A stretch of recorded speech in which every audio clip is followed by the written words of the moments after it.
មួយគេឲ្យអនុគម fx ស្មើនឹង4កតាតង់ការ៉េ x បូកកូដការ៉េ x ដក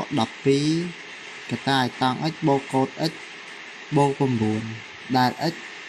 ជារបស់ពី0មកដល់ផាយលើ2ចូលរកតម្លៃតូចបំផុតនៃអនុគម fx ចឹងដើម្បីរកតម្លៃតូចបំផុតនៃអនុគម fx ហ្នឹងទី1គេមកយើងត្រូវយល់ពាក្យថាឲ្យរកតម្លៃតូចបំផុតពាក្យថាតូចបំផុតមានន័យថាវាជាវិសមភាពចឹងមកវិសមភាពមានន័យថាដំណោះស្រាយដែលយើងត្រូវរកហ្នឹងគឺយើងនឹងយកវិសមភាពណាមួយយកមកដោះស្រាយដើម្បីទាញរកតម្លៃនៃអនុគម fx មួយហ្នឹងចឹងយើងមកមើលការដោះស្រាយទាំងអស់គ្នាមក fx ស្មើនឹង4កតាឲ្យតង់ការ៉េ x បូកកូដការ៉េ x ដកឲ្យ12កតាឲ្យតង់ x បូកកូដ x បូក9ដែល x នៅចន្លោះដែល x ជារបស់ពី0មកដល់ផាយលើ2ចឹងដើម្បី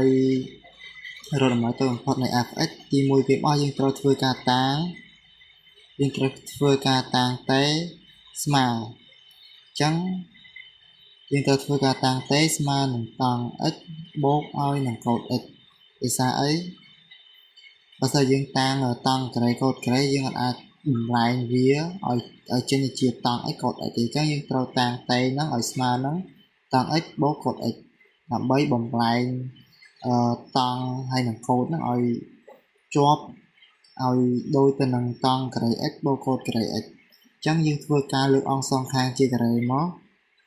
ចឹងបានតេការ៉េស្មើតង់ x បូកកូដ x ហ្នឹងលើកជាការ៉េចឹងស្មើនឹងតង់ការ៉េស្មើនឹងតង់ការ៉េ x បូកកូដការ៉េ x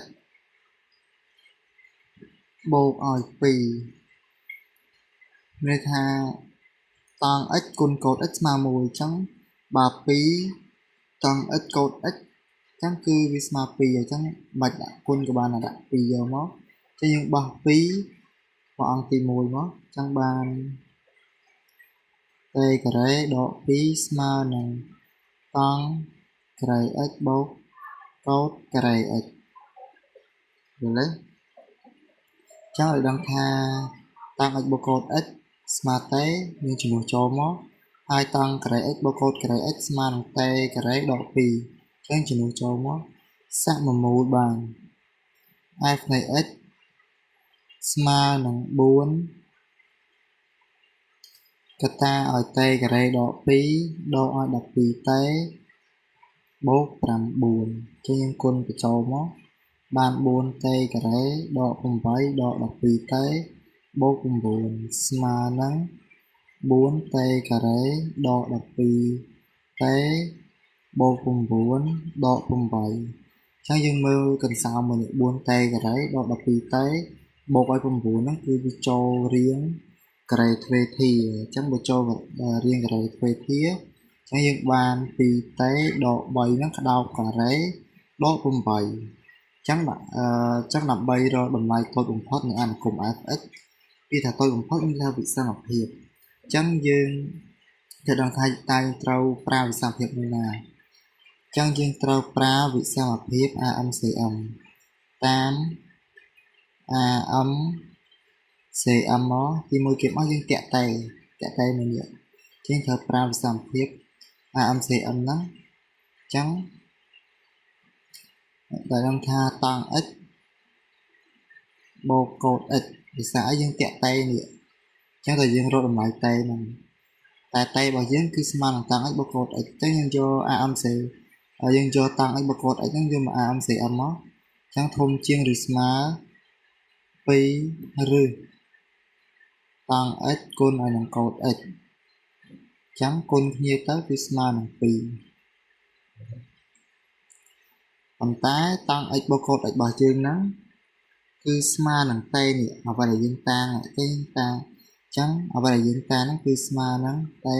ធំជាងឬស្មើ2អញ្ចឹងបើធំជាងឬស្មើ2អញ្ចឹងយើងជំនួសចូលនៅក្នុង fx របស់យើងមកជំនួសចូលក្នុង fx មកអញ្ចឹងសាក់មកមូលបាន f នៃ x ស្មើនឹង2គុណឲ្យនឹង2ដកឲ្យ3លើកជាការ៉េដក8យល់ទេអ្នកតែធំជាងឬស្មើ2អញ្ចឹងបើធំជាងឬស្មើ2មានន័យថាវាអាចស្មើអញ្ចឹងយក2ជារួមមកអញ្ចឹងយក2គុណនឹង2ដក3លើកជាការ៉េអញ្ចឹងចម្លើយស្មើនឹងដក7ដូចនេះ fx ស្មើនឹងដក7តើតន់ដែរឬទេបាទយល់អាចសួរបានសូមអរគុណ